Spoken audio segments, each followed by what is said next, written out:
están en los carbohidratos. Esas 3 también están en los ácidos grasos y esta está en los fosfolípidos. Esas 3 y esta más esta están en las proteínas, porque hay aminoácidos que tienen azufre. ¿Y en qué biomoléculas tengo los nitrógenos?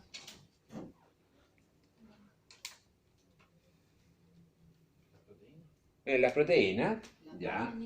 Específicamente los aminoácidos, ¿cierto? ¿Dónde más?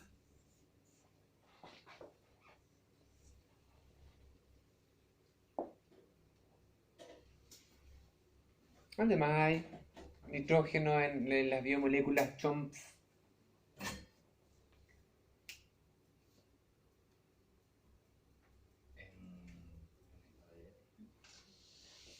Entonces miren, cuando no se les olvida, repasemos las biomoléculas.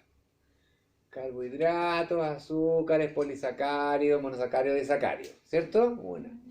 Ácidos grasos, lípidos, fosfolípidos, ya ahí van 2, ¿cierto? Carbohidratos, lípidos. Amino, ¿qué tiene el aminoácido? Nitrógeno. Ahí está, las proteínas, aminoácido, proteínas.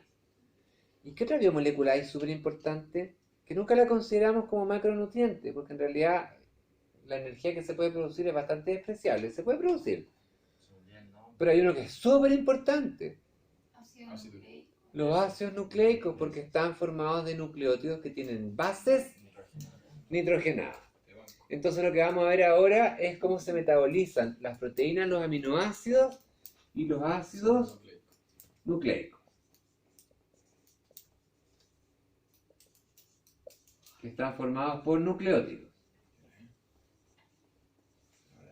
Acuérdense que el ATP, el ADP, el NADH, el FADH, el FAT, el NAD, el FAT, ¿qué otro más? La coenzima A, la coenzima Q, habían varias.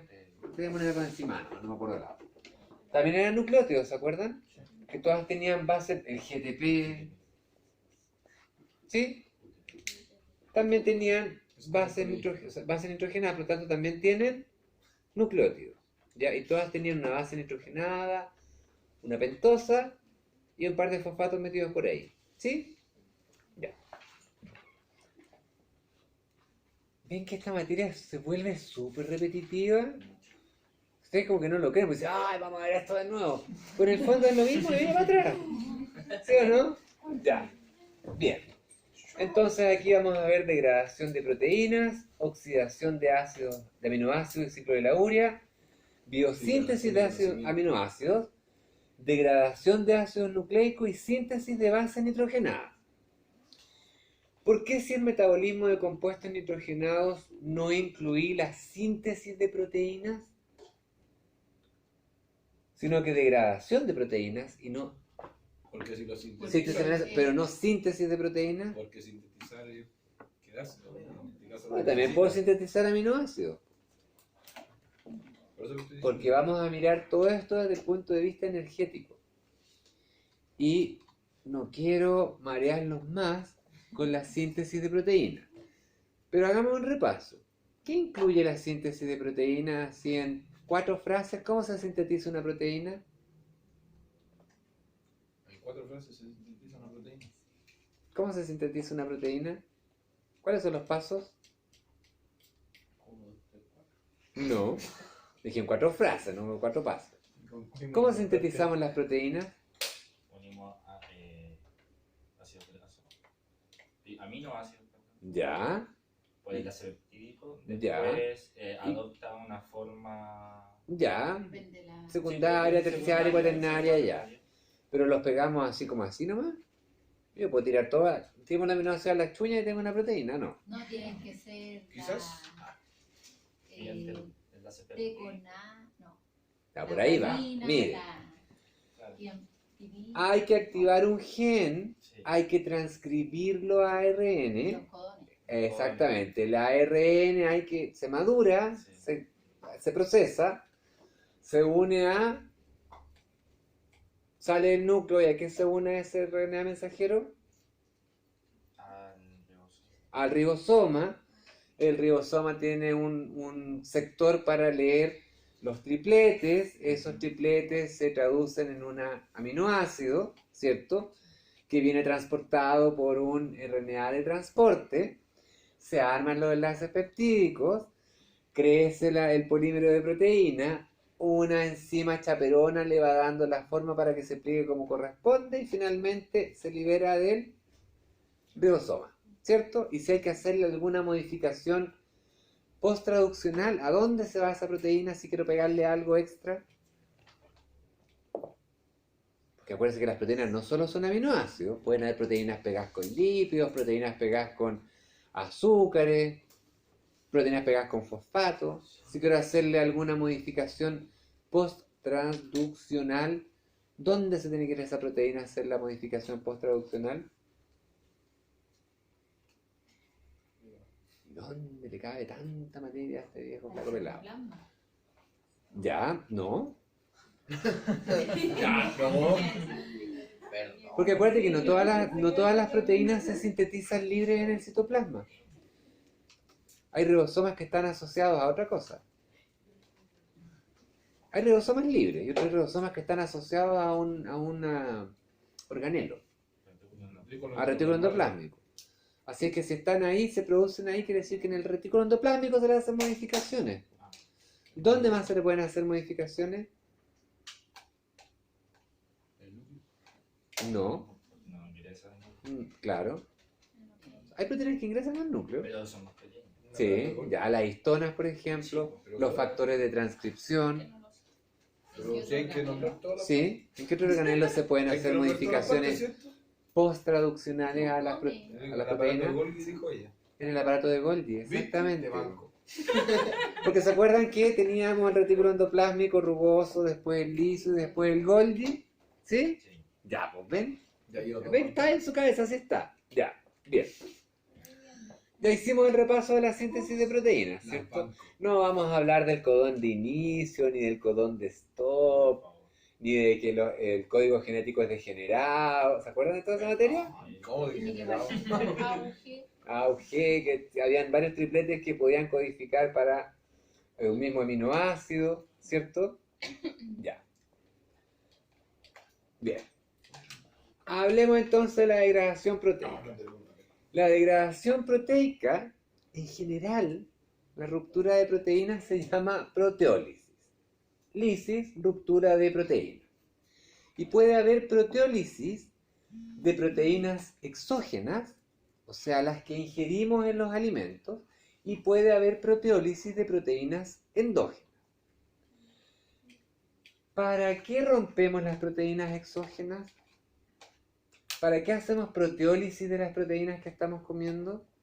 Para absorber los nutrientes, absorber los nutrientes. ¿Cuál nutriente? Los aminoácidos.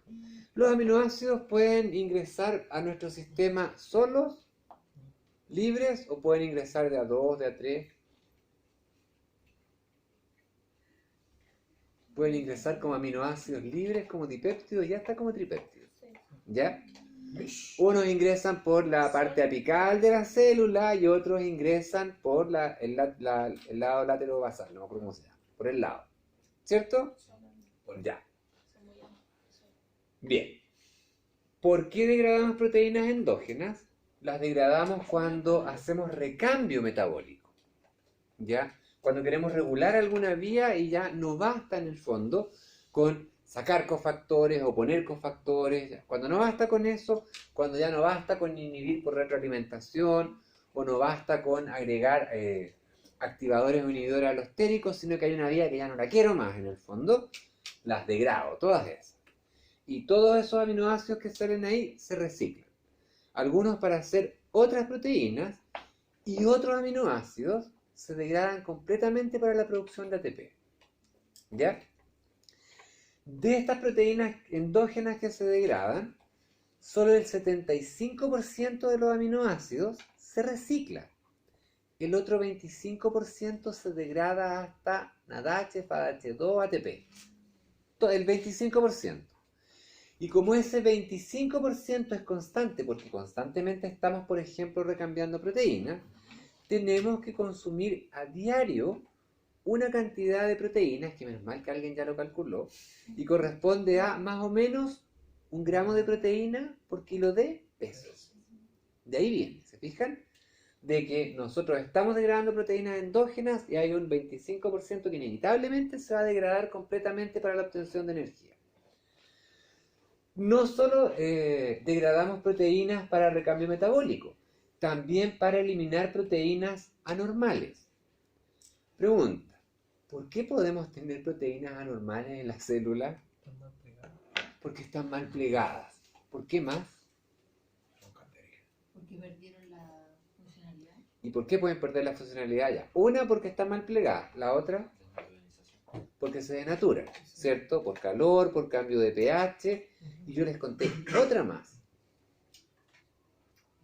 ¿Por enfermedad autoinmune? Cuando... Ya puede ser, sí, se atacan. Pero esas no son proteínas anormales. Pues ahí lo que está anormal en el fondo es el glóbulo blanco, digamos, que se enloquece un poco. ¿Dónde más podría perder funcionalidad? Aparte de cambio de pH, cambio de temperatura y mal plegamiento, ¿por qué además podría perder funcionalidad una proteína? Cuando deja de recibir señales. No, es la célula la que recibe señales, no la proteína. Por su receptor, El receptor es una proteína. por su especificidad. No, a eso tiene que ver con proteína normal. Se plegó malo, tiene malo en el fondo la secuencia. ¿Dónde más puede salir una proteína que pierda funcionalidad? ¿Se acuerdan que yo les dije que si había mucha glucosa dando vuelta, la glucosa tenía un carbono reactivo que era el carbono numérico? Ya, pues si se le pegan mucha glucosa, esa proteína deja de funcionar y tengo que eliminarla. No me sirve. También recuerden ustedes que hay un organelo en la célula que genera una cantidad de radicales libres increíble. ¿Por qué? Porque trabaja mucho con electrones. Y de pronto, en vez de entregar el electrón a quien tiene que entregarlo, se equivoca, lo entrega a otro lado y esa molécula se convierte en un radical libre. ¿Qué organelo podría ser ese? ¿Qué organelo requiere caleta de oxígeno? La mitocondria. ¿Se acuerdan que en la mitocondria ocurría la fosforilación oxidativa y el transporte de electrones? Ahí les encargo, es el festival del electrón moviéndose. Por lo tanto, de repente el electrón, en vez de caer al oxígeno y formar agua, cae a otro lado y se forma una molécula que es un oxidante, que lo que toca lo embarra, ¿cierto? Y si toca las proteínas, las deja normales o no funcionales, ¿sí? Y hay que eliminarlo. Bien. También se pueden hacer proteólisis de proteínas endógenas para reciclar componentes celulares, de proteínas, obvio. ¿Qué componentes de proteínas puedo reciclar? ¿Qué componentes de las proteínas son los que se reciclan? Ya, el más fácil, ¿pues? ¿De qué están hechas las proteínas? Ya, puedo reciclar aminoácidos. ¿Y qué más puedo reciclar de una proteína? No. El aminoácido, que tiene el grupo carboxilo. Pero ¿qué otra molécula, qué otro compuesto químico puedo reciclar de una proteína? ¿O las proteínas están hechas solo de aminoácidos? No, pues ¿de qué más están hechas? Moléculas, no átomos. De lípidos, ¿cierto? ¿De qué más? ¿Tiene agüita? No. ¿De qué más podría sacarle una proteína? Una agüita.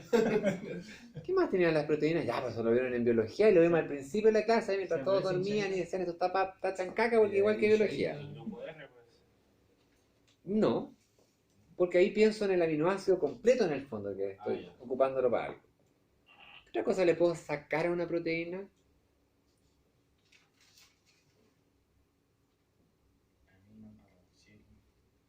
¿Qué más? Las proteínas pueden tener lípidos unidos, ¿cierto? Pueden tener carbohidratos unidos. ¿Qué más pueden tener unido ahí entre medio? ¿Qué proteína súper común tiene una cuestión nada que ver, que no es proteica metida entre medio?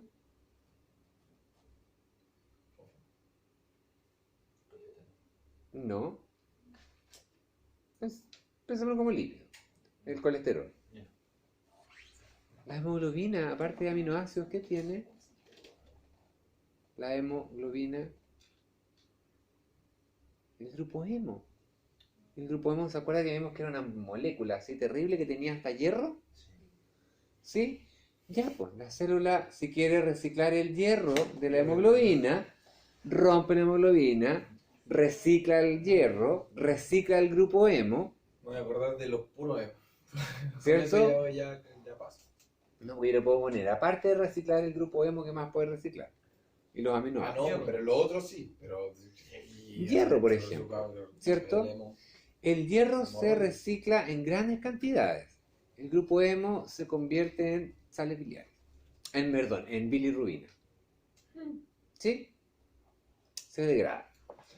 Bien. E incluso en algunas condiciones, los aminoácidos provenientes de las proteínas se pueden usar para proveer energía. ¿Ya? Un ejemplo de un paciente que está obteniendo energía de sus proteínas, ¿cómo lo puedo detectar? Pérdida de masa muscular. Pérdida de masa muscular. ¿Cierto? Ahí está, ya.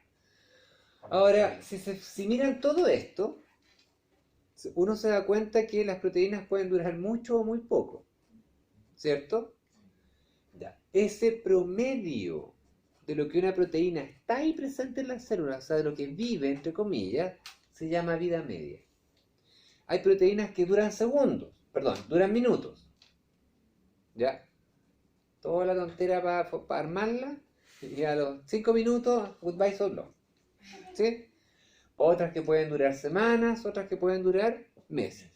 ¿De qué va a depender la vida media de la proteína? Bueno, aquí dice, del tejido tipo celular, ¿cierto? De la función en el fondo que esté cumpliendo. Me gusta ¿Sí? esa pregunta. ¿Ya? Yo las preguntas a veces ni miran. Se no miran. Pero no nos tocó responder. Entonces depende, porque me di cuenta ahí que le estaba apuntando. ¿De qué depende? Ya. ¿Sí? Depende en el fondo del tejido y del tipo celular, o sea, de cuál sea la función de la proteína, del tejido y por lo tanto de las proteínas que tiene. ¿Ya? Recuerden que hay proteínas también que son hormonas, ¿cierto? Y también hay que degradarlas. ¿Cuánto será la vida media de la insulina? Era una proteína la insulina, ¿no? Creo que era la insulina. Capacito, sí, ya lo dijo. Era una hormona, pero esa es la función, ¿cierto? Ahora estaba hecha de aminoácidos, tiene como 50 aminoácidos, por lo tanto es un péptido. ¿Y cuánto tiene que durar más o menos? ¿Cuánto debería durar la insulina? Al ojo, ¿cuánto debería durar? Segundo. Minuto. Yo diría que horas. ¿Sí? Para poder controlar los niveles. Sí, más o menos horas. Dependiendo de lo que se, ¿Ya? dependiendo de lo que se demora nuestro organismo en procesar la masa. Igual, pues. Entonces, tiene muchas y dura las mismas horas que si tiene poquitas. No depende de cuánto le cuesta, no, o sea, cuánto le cuesta, no, salir a... No. No, porque las proteínas, para que la célula pueda determinar, o pueda como saber, entre comillas, cuál es su vida media, tiene que tener una marca. Y la marca es una secuencia de aminoácidos. Si tiene esa secuencia, dura 1 minuto. Si tiene otra un poquitito distinta, dura 1 hora. Si no tiene ninguna, va a depender en el fondo de estas cosas. ¿Ya? Bien. ¿Y la gente que se pincha insulina también le dura horas? Sí, pues. Por eso se pincha cada 100. Por eso se pincha exactamente, cada cierto tiempo igual. La mayoría se pincha cada 2 2 veces, no, como 3 en el día. Cada vez que comen, en realidad. En realidad, cada vez que comen. Cada 2. Cada vez que comen. Lleno de odio. Ahora que descubrieron eso y que descubrieron ¿Todo que... pinchado? El guatecolador. Y ahora que descubrieron que la vida media depende de una secuencia, Dicen en la esponja. entonces han hecho distintos tipos de insulina, pues unas que duran más y otras que duran menos, porque en el fondo le cambian la señal, ¿se fijan? Está la insulina lenta, la rápida, la mediana, medio lenta, y ahí esto lo van a pasar en el grado. Bien. Respecto de la digestión de proteínas, que también tiene que ver con proteólisis, para recordarles un poco lo que van a ver en fisiología en algún momento, las proteínas de la dieta ingresan con la dieta, ¿cierto? Ahí en el estómago, que tiene un pH ácido, se denaturan y por lo tanto se abren, ¿sí?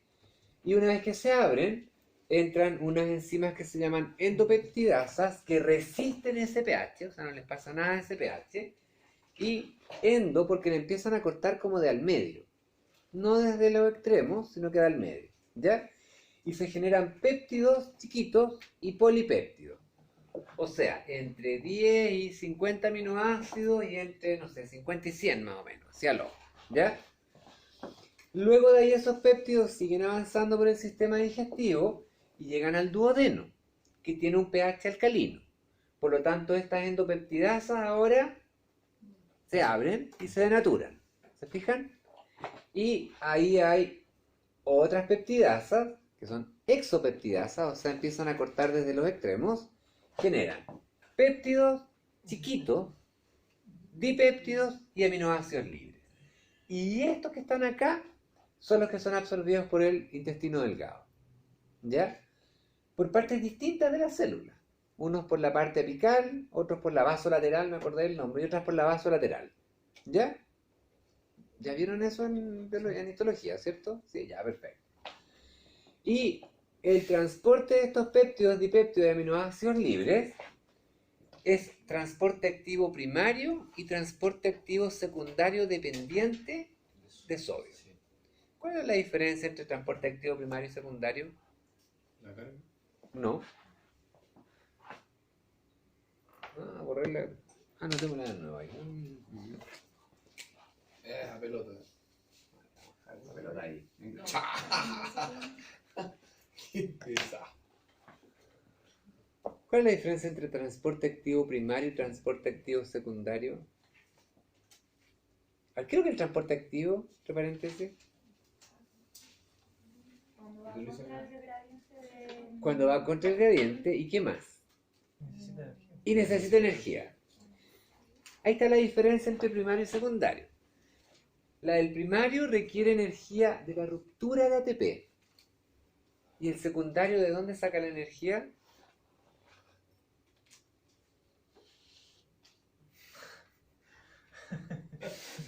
¿A qué respondiste? El secundario saca la energía de un gradiente a favor. Como dijo Martínez ahí, ¿Martínez? Sí, como dijo Martínez. Transporte activo va en contra del gradiente. Por eso Voy necesita metiendo la energía, fuerza. porque el otro es pasivo. Pero el secundario es a favor de gradiente. Y para hacer el gradiente, de ese a favor de gradiente, se requiere de ATP.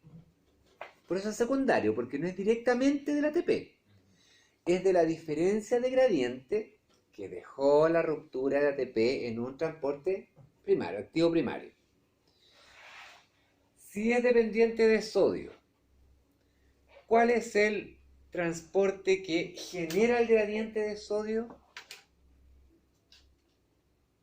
Bomba sodio-potasio. Bomba sodio-potasio. ¿Y la bomba sodio-potasio es un transporte primario o secundario? Secundario. Primario porque tiene que romper ATP. Sí. Ah, yo me ¿Sí? Ya, bien. Vamos, usted sabe que es un poco acelerado, ¿no? Tiene que calmarse un poco. Ya. tengo mucho ATP. Y una vez ahí adentro, estos péptidos y dipéptidos terminan de hidrolizarse por enzimas hidrolíticas que están adentro del enterocito. ¿Cierto? Y ahí se generan los aminoácidos libres, totales. Los que entraron, los que vienen de los dipéptidos que adentro del enterocito se cortaron, los que vienen de los péptidos que adentro del enterocito se terminaron de cortar. Y esos aminoácidos libres pasan a la sangre por el sistema porta. Y ahí se quedan dando vuelta un rato. ¿Sí? Hasta que empiezan a ingresar a los tejidos que los van a ocupar, ¿sí o no? Pero siempre vamos a tener una cantidad de aminoácidos dando vuelta. ¿Cómo se llama esa cantidad de aminoácidos que siempre andan dando vuelta en nosotros? Si yo tomo una foto y a su foto le saco todos los aminoácidos y usted tiene una cantidad X. Viene mañana en la mañana, le tomo la misma foto y tiene más o menos la misma cantidad. O sea, siempre hay una cantidad, no son los mismos, porque se ocuparon, otros se recambiaron, otros se los comió, ¿cierto? Pero más o menos anda una misma cantidad de aminoácidos dando vuelta. ¿Cómo se llama esa cantidad de aminoácidos que andan dando vuelta? Base. No, Esencial. no, los esenciales son los que no podemos producir y tenemos que consumirlos. El pool de aminoácidos. Es el famoso pool de aminoácidos. ¿Sí? ¿Dónde está? Ahí está. ¿Qué soy? pool de aminoácidos. Hay que leer. ¿Sí? Ya. Ni yo, el Bien. diablo. Y Y muy apretado. otros pasan por el sistema porta, se fijan, por lo tanto llegan al hígado. Y el hígado los deja dando vuelta ahí un rato, lo ocupa para sus propias necesidades, ya sea energéticas o de síntesis de proteínas. Y otros los tira para afuera, ¿para qué? Para que lleguen a las células para su metabolismo. ¿Cuál es el metabolismo? Síntesis de proteínas, catabolismo, o sea, obtención de energía, o síntesis de compuestos. Hay muchos compuestos que se generan a partir de aminoácidos. Les voy a poner el más básico, adrenalina. La adrenalina se produce a partir de un aminoácido. ¿Ya? Bien. Ahora, así es como ingresa. Desde que las comemos a cómo ingresa, ¿cierto? De por qué las proteínas endógenas se rompen y de por qué en el fondo el promedio de vida o vida media de las proteínas dentro de un tejido es distinto. Ahora, ya nos sacamos el cacho de la proteólisis del aparato digestivo, ¿cierto? La que sirve para que ingresemos. Vamos a hablar de la de la degradación proteica, pero de la degradación proteica endógena, la que está adentro de la célula, ¿ya? Puede ocurrir de dos maneras. Proteólisis, mismo asunto, ¿cierto? Ruptura de proteínas. Y puede ocurrir por dos vías. Por la vía del lisosoma, o sea, las proteínas entran al lisosoma y ahí como el lisosoma tiene pH 5 se denaturan, hay un par de enzimas que actúan a ese pH, las cortan, las endoproteasas, las exo, ¿cierto? Y generan los aminoácidos y pum, salen de vuelta al citoplasma para que haga lo que quiera la célula corta. El lisosoma puede romper proteínas de manera no selectiva, o sea, en condiciones de ayuno donde no hemos comido nada, empiezan a meter proteínas allá adentro, se rompen, se liberan aminoácidos y esos aminoácidos se van para la obtención de energía. Y la otra forma que es no selectiva es para estas células que son capaces de fagocitar proteínas o fagocitar otras cosas. Las fusionan con el lisosoma y chao proteínas exógenas. ¿Sí? Sustancia procedente del exterior. De hecho, el lisosoma no solamente degrada proteína, degrada todo esto, ¿cierto? Ya. Y está aquí el sistema que es súper selectivo. Esto es relativamente nuevo. Antes se pensaba que el lisosoma era una bolsa donde caían todas las proteínas y goodbye so long. ¿Ya? Ahora no. Ahora se sabe que el lisosoma puede degradar organelos completos, puede degradar proteínas citoplasmáticas, y para poder reconocer que esa proteína citoplasmática se va a degradar en el lisosoma, es porque esa proteína tiene una secuencia de aminoácidos específica que le dice, usted cuando se muera, se va a morir en el lisosoma. ¿Ya? Por lo tanto, el lisosoma tiene receptores. Me concentré. ¿En qué parte se desconcentró? Un kilo no desde el principio, pero ahí. Ya, En la el segunda lisosoma. parte, no Aquí. el no selectivo. No selectivo, Ahí pero estoy ya. bien. Y el lisosoma también degrada de manera súper selectiva.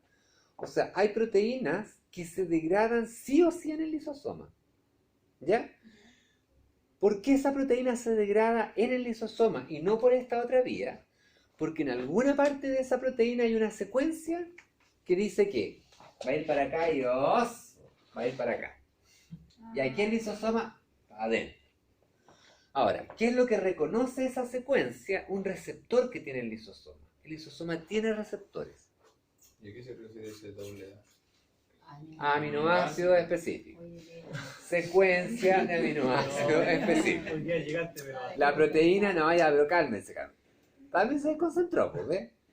Le estoy diciendo que No hay puedo proteínas Mucho lo de ver. que podrían degradarse por este sistema. No, si eso lo entendí. Sí. Yo me refería a la ¿Qué doble A. son? Conteniendo secuencias de aminoácidos específicos. No digo, se- Un orden de aminoácidos bien específico que dice usted al lisosoma, en otro lado. Y la otra forma, que es la súper selectiva, que es la vía de la ubiquitina proteasoma o del proteasoma a secas. ¿Ya? El proteasoma solo degrada proteínas citoplasmáticas, no las que vienen de afuera. No las que vienen de los virus, ni las que vienen de las bacterias, sino que las que están en el citoplasma. Las que vienen de afuera, no selectivo. Acá, sustancias procedentes del exterior. Este, súper selectivo. Y de hecho, este sistema de proteasoma da cuenta de más o menos el 95% de la degradación de las proteínas. Súper activo. ¿Ya? ¿En qué consiste la degradación por el lisosoma? Acá. Les presento al proteasoma. El proteasoma es un complejo también muy grande, multienzimático, que tiene esta forma, no vamos a entrar más en detalle, solo que tiene dos extremos. Uno de los extremos reconoce a la proteína que se va a degradar y al medio tiene todos los sitios activos que reconocen esta proteína que se va desplegando y las va cortando y generando los aminoácidos. ¿Sí? Ahora, ¿cómo estos extremos reconocen la proteína que se va a degradar? Porque la proteína que se va a degradar empieza a ser marcada. Y esa marca viene dada por una proteína chiquitita que se llama ubiquitina. Ubiquitina, ina de proteína, ubiquití de ubicuo. ¿Sabes lo que significa ubicuo? ¿No? Yo soy ubicuo. Aparezco hasta en la sopa, estoy en todos lados. ¿Cierto? Ubicuo significa que está en todas partes. ¿No le ha pasado que usted se va arrancando ahí de mí allá afuera y de repente dice, ay, voy a subir por la escalera, mejor llega acá, yo ya estoy acá? ¿Sí? Dice, no, ya, pero voy al baño, y se va para allá y se me voy a arrancar y baja y estoy de nuevo abajo, ¿no le ha pasado? No, ¿Sí? más rápido. Ya. Bien. Ay, Dios mío. Miren, aproximadamente el 90% de las proteínas celulares las degrada el proteasoma. De hecho, ven, es un complejo multiproteico, actividad proteasa, donde está principalmente en el núcleo y también en el citoplasma, solo en célula eucariótica, dependiente de ATP. Gasta energía. Pero eso, el que gasta energía, nos hace pensar en el fondo que es un sistema súper regulado. Porque la célula no le va a entregar energía a cualquiera, ¿cierto? Ya, así es que súper regulado. Y como les decía, principalmente proteínas sintetizadas al interior. Los proteasomas son los que degradan todas las proteínas del útero una vez que hay parto. ¿En cuánto tiempo se baja más o menos el útero? Que originalmente antes de el embarazo es como de este porte. De este porte del útero más o menos. Antes del embarazo. Y después pesa ¿cuánto? ¿2 kilos? ¿3 kilos? Más o menos como 3 kilos. Depende. ¿Y en cuánto se achica todo eso? Meses, semanas. Semanas. Súper rápido, ¿cierto? ¿Y dónde se van esos aminoácidos que se degradan del útero que se ha ido achicando, digamos, después del parto? Tienen que degradar. Ya, pero digamos que la mamá está ahí no haciendo mucho, no es que tenga mucho gasto energético. ¿A dónde se van a ir esos aminoácidos? Así, Están diciendo ya. roja. ¿Dónde se van los aminoácidos? De ese útero que se está degradando y que se está, una cosa así como de este porte más o menos, pasa algo así. Terrible, ¿eh? Ahí tienen la diferencia. ¿En cuánto? 2 semanas, 3 semanas, 2 semanas. ¿Dónde se van a ir todos esos aminoácidos? No vamos a decir que a la mamá le crece el músculo del brazo por llevar a la guagua, ¿cierto? ¿Dónde se van esos aminoácidos? ¿Los desecha? ¿No ¿Cómo? los elimina por la orina? No, si usted ve aminoácidos en la orina, hay problema renal. ¿La Urge. menstruación? No, No, porque lo lleva.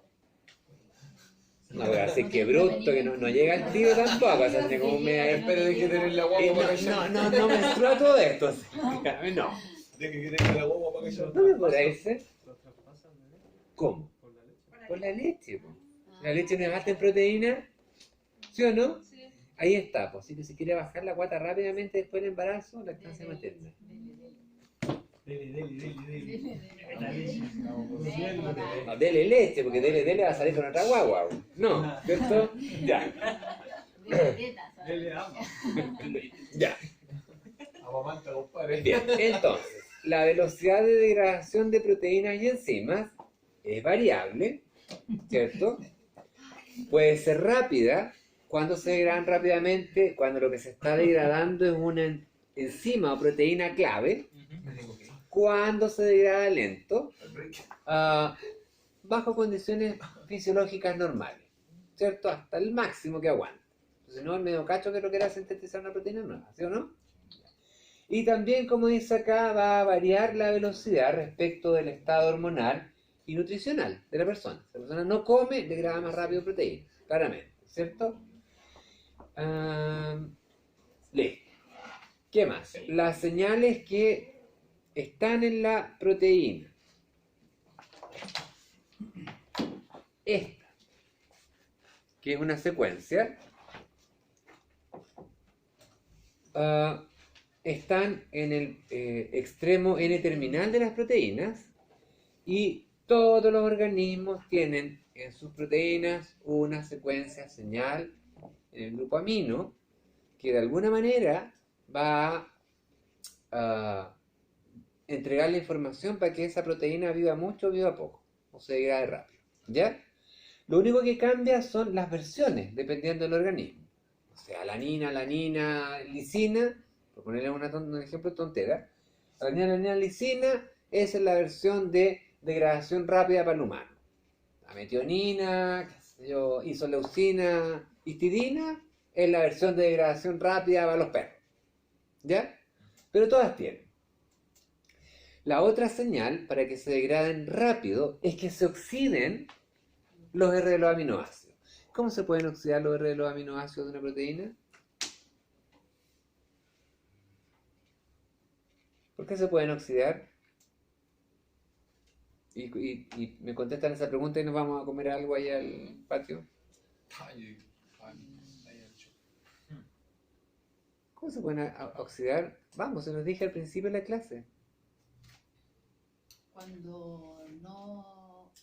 Cuando la secuencia no congenia con la secuencia que debiese. No necesariamente, porque si no congenia con la secuencia, se degrada más rápido, más lento, pero por vía secuencia. Pero si la secuencia dice que la degradación es lenta, pero la proteína está oxidada, igual se degrada rápido. No nos conviene tener una porquería ahí que no funciona. Eso porque no funciona. No va a cumplir la función que debiese. Se desnaturó. Pero, ¿qué es lo que hace que una proteína se oxide y no cumpla su función? Porque no es que la célula diga, a ver, ¿usted cumple su función? Sí, siga viva. ¿Usted la cumple? No, no. Sino que es como, está oxidada en realidad. Si está oxidada no cumple la función, pero está oxidada, entonces, chao, goodbye. ¿Qué oxida una proteína? Sí, ¿y cómo se le pueden salir los electrones? Porque se forman radicales libres. ¿Dónde? En la mitocondria. Porque en la mitocondria hay un tráfico de electrones importante. ¿Sí o no? Ya. También por acción de los oxidantes que hay en los alimentos, los oxidantes que hay en el ambiente, los oxidantes que hay en el smog, los oxidantes que hay en todos lados. ¿Cierto? ¿Sí? Por eso se oxidan las enzimas. Un deportista, usted, de alto rendimiento, ¿degradará proteínas rápido o proteínas lento? Rápido. ¿Por qué? Porque la necesita. No. Sí, no. No, pues si las degrada, No, pues, si las degrada, las desaparece. Oh, ¿verdad? Entonces lento. Tiene que ser lento. ¿Sí? Y si es lento, ¿por qué tiene que comer tanta proteína? Vayan a pensarlo por fuera. ¿Qué ponen? Voy a comer más proteína. Permiso, yo voy a comer. Permiso, voy a recuperar proteína. Anda, tiene raro. Luego. Ya, vamos. Vamos, salgamos ahí que se ventile un poco, no Que se peleen. vaya un rato solo. Vamos a ver un cuchara. ¿Qué la cuchara? no,